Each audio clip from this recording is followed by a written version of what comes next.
살다 보면요, 어쩔 수 없이 마음에 생기는 흠집이나 상처 뭐 이런 걸 우리 한번 생활기스라고 할 수 있지 않을까 이런 생각이 든 거죠. 아마 여기 계신 분 여러분들도 마음에 생활기스 하나씩은 다 갖고 있지 않을까 싶어요. 근데 제가 만나는 환자분들이 말씀하시는 생활기스는 대개 이런 겁니다. 친한 친구를 만나는데 너무 어색해요. 남자 때문에 자존감이 너무 무너져서 내가 똥이 된 것 같아요. 혼자인 게 편하지만은 진짜 이렇게 살다가 평생 혼자일까 봐 무서워요. 혹시 여러분들은 이런 이 정도 고민 때문에 정신과를 찾는다는 게 놀랍지 않으신가요? 여자분들이 많이 공감할 이런 얘기 한번 해볼게요. 어느 날 제 진료실에요, 아주 날씬하고 예쁜 분이 찾아오셨습니다. 근데 이분은요, 케이크나 초콜릿 같은 걸 먹고 나면 죄의식이 느껴진대요. 그래서 내가 폭식증 아닌지 그런 의심이 된다는 그런 고민을 갖고 저를 찾아오셨습니다.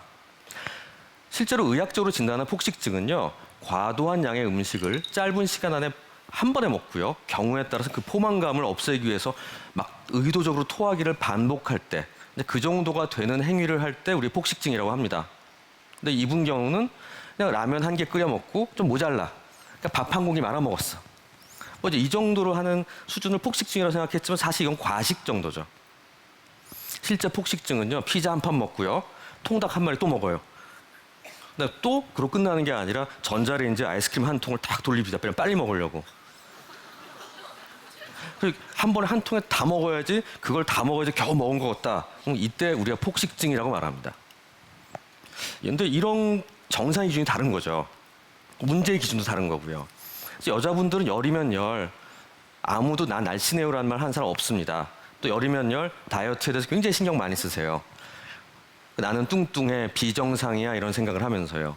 사실 이런 분들을 잘 보면 의학적, 객관적 수치로는 저체중이라고 할 만한 수준을 자신의 목표치로 여기기 때문에 그런 생각을 하게 됩니다. 정상과 건강함 사이에 있는 많은 분들이요, 자신을 비정상과 정상 사이에 있다고 여기면서 살아가고 있는 겁니다. 혹시 여러분들도 항상 생각만 하고 실천은 안 돼서 남들 앞에서 발표하는 게 죽도록 괴로워서 또 좋아하는 게 하나도 없어서 내가 정상이란 범주에 들어가지 못하고 있다고 느끼진 않으신가 싶어요. 정상의 범주 너무 좁은 거예요. 요즘 사람들을 보면요, 모두가 대한민국 양궁 국가대표 선수 같습니다.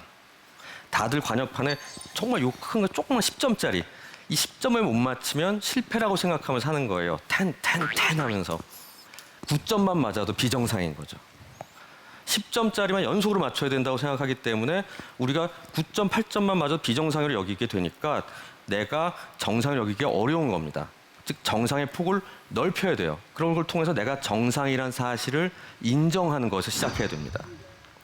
왜냐하면 우리들은요, 충분히 할 수 있는 대부분 아주 정상적인 수준의 고민들을 하고 있기 때문입니다. 이 이유는 우리가 모두 완벽한 것을 꿈꾸기 때문입니다. 10점이 마찬가지로 이 뜻이요.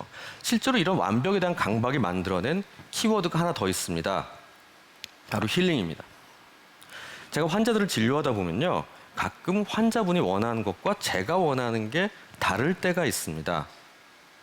그런 분들은 보통 자기가 가진 이 생활기스를 치료하고 싶어 해요.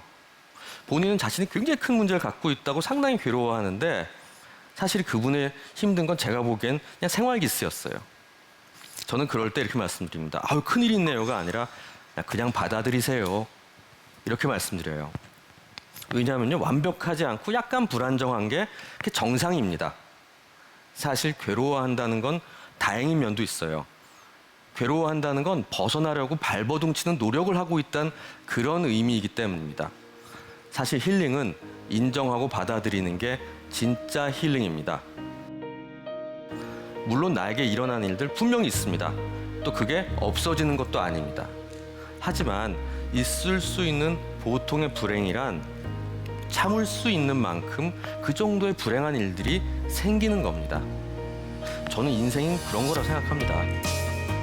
수십 년 세월의 풍파를 맞았는데 전혀 흠집 하나 없이 완전히 완벽한, 완전 말짱한 사람, 좀 이상하지 않습니까? 작은 흠집이 있는 당신, 여러분들 그렇기 때문에 정상입니다. KBS